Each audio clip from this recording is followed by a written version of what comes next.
Kyle Walker-Peters to West Ham United is unofficially official. Fabrizio Romano has given it the big here we go and revealed it's a 3-year contract for the former Southampton man. So he's expected to be a West Ham United player. A very fast-moving transfer, this one, because just 24 hours ago, on Thursday morning, he was expected in Turkey for his Besiktas medical. He asked to postpone it again. Besiktas had enough and said, right, that's it, we're not postponing it. They put up a statement and announced they're not signing Walker-Peters anymore. So something had happened. The big question was, why? Very, very quickly it was revealed that West Ham had gone back in for Walker-Peters, given him a contract offer, and he's decided to accept it. A big U-turn from West Ham. Something's happened at West Ham as well in order for this deal to go through.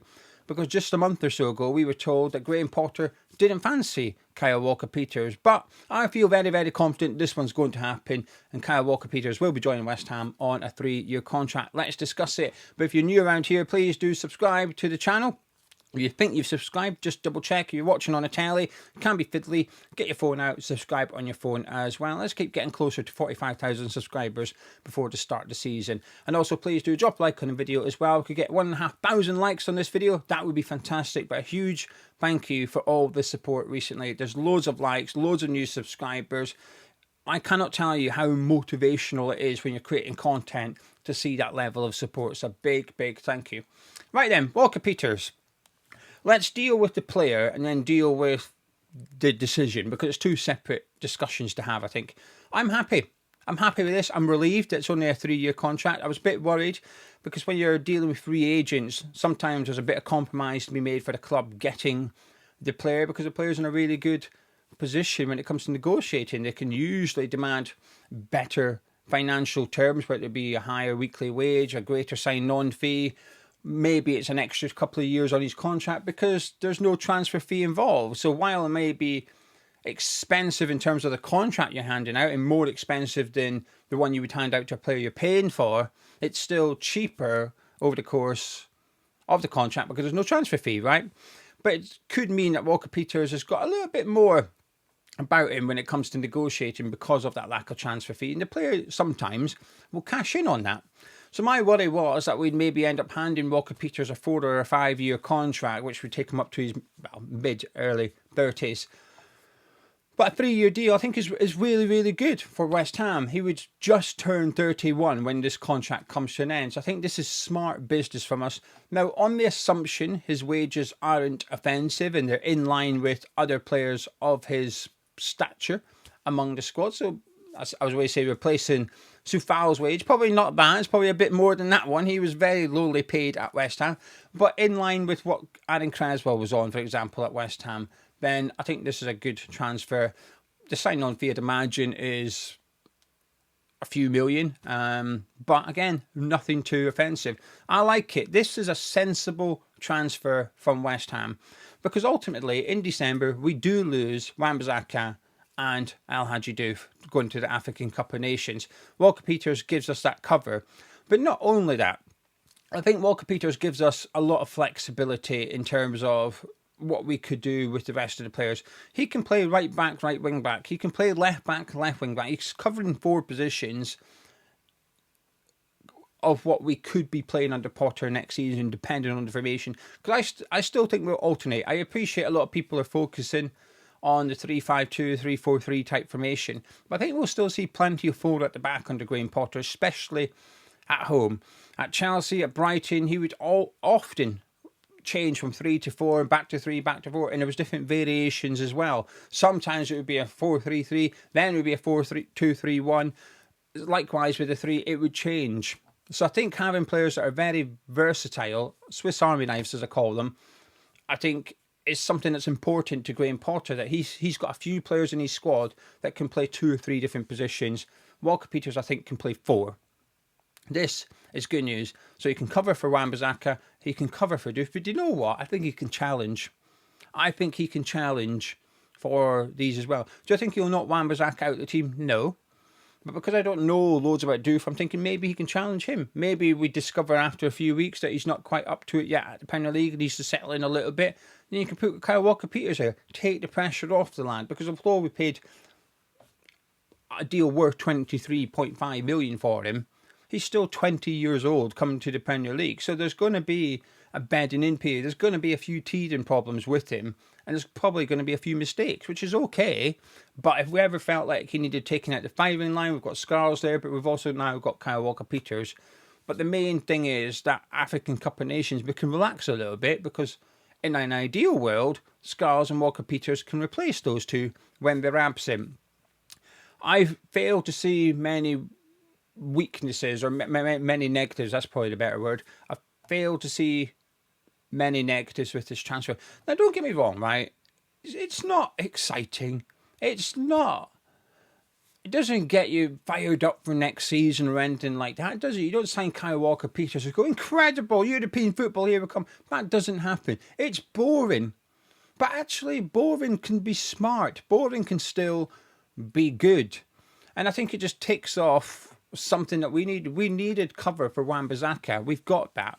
But it also means next season is that if Potter wanted to play Wan-Bissaka in the back three as a right centre-back and play Kyle Walker-Peters wing-back, he can. Likewise, you could do that and play Somerville wing-back. But I just think it unlocks a lot of possibilities for Potter in terms of player selection next season. This is good news as far as I'm concerned. Like I said, a 3-year contract I think is sensible. It's nothing too silly either. Now, speaking of the African Cup of Nations, I'm just going to slip it in here. When we get a link to other players who may be representing an African country at the tournament in December, I don't mind it on the younger side of players. I don't mind bringing in 20, 22-year-olds or something like that would be representing their country at African Cup of Nations, because, and I'm not seeing this mentioned anywhere, it's not how you heard it. Maybe it is. Maybe for you it's how you heard it here first. The next tournament, which is in 2027, is the African Cup of Nations in 2027 is actually held in the summer, because they're moving it to a different region for the first time for like 3 decades or something. So because of the weather and that, they can host a tournament across June and July in 2027. So there will be disruption for Doof this season, in December.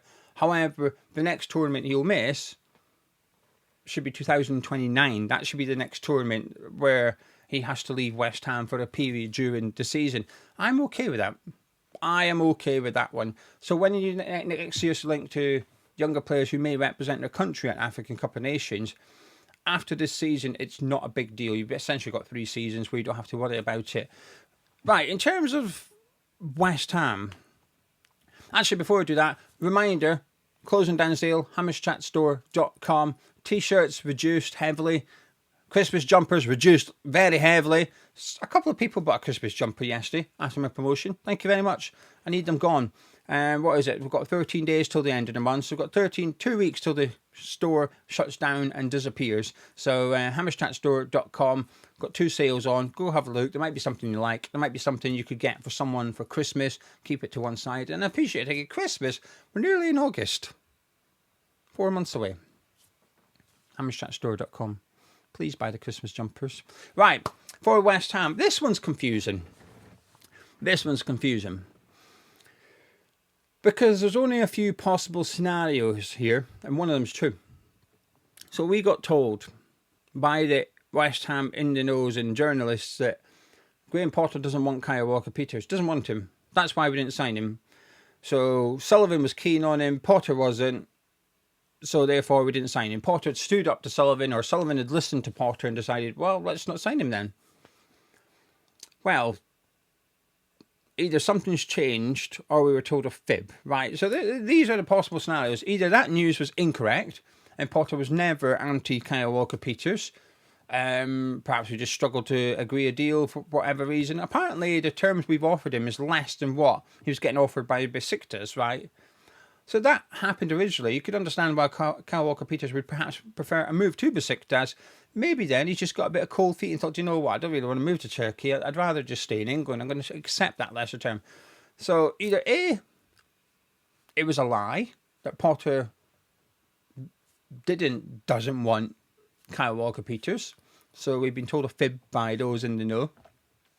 B, Graham Potter's changed his mind. He originally didn't want him. And then at the last minute, he's going, oh, actually, I think I might want Kyle Walker-Peters all of a sudden. or C, David Sullivan's getting involved. Now, my opinion right now is it's option C. My opinion right now is that maybe Potter isn't too keen on. Maybe he is, I don't know. But I think my option C is that Sullivan feels that Walker-Peters is a good player, a good deal, an easy transfer to get in, and we do need cover for Wan-Bissaka. And it means that if we can get this deal done, it's another position, another player solved, little outlay, we move on to the next one. Maybe he's just pulled rank on Graham Potter a little bit and said, nah, you're getting this player because we haven't got an alternative to Walker-Peters at the minute. I appreciate we've been linked to Martinez, but with the buyout clause of 14 million euros, and this is important, buyout clause, not release clause, completely different thing. So therefore, you've got to pay all of it in one go. So if it's 12 million quid, you've got to pay 12 million quid in one go because you don't pay the club, you pay the player. Different conversation, but you get my point. It would cost us 12 million even now to get him in if we were to activate that buyout clause. Of course, we could negotiate, but that's time and he's still more expensive. So I do wonder maybe Sullivan's just making the end decision here, which is we are signing Kyle Walker-Peters. There's your player, there's your right back. Move on to your midfielders, your goalkeeper and your striker. Let's go get them in now. But that's two positions sorted because essentially that is what's happened now. Our full-backs and wing-backs are now sorted. The left side's done, the right side's done. Good, tick, tick. Move on to the other positions, which pretty much every other position needs sorted as well. I think this is a good signing. I'm happy with it. Am I doing cartwheels? Am I buzzing? No. I think there's a less buzz for me about Walker-Peters than there is Doof, but that's only because I don't know who he is. So I've got this excitement to discover this player, and because of what all the Czech Hammers Chat subscribers have been saying, they've got me excited to watch him. With Walker-Peters, it's boring, but I think it's sensible and smart. I'm happy with this deal, and I'm relieved it's only a 3-year contract. Anyway, let me know what you think in the comments below. Don't be shy. I'll be back later on taking a look at the latest West Ham news, because I'm pretty certain it's going to be different this afternoon than it is this morning. But I'm assuming you've all dropped a like on the video by now. If not, please do. Subscribe to Hammers Chat, and also check out our online sale at hammerschatstore.com. I'll catch you in a bit.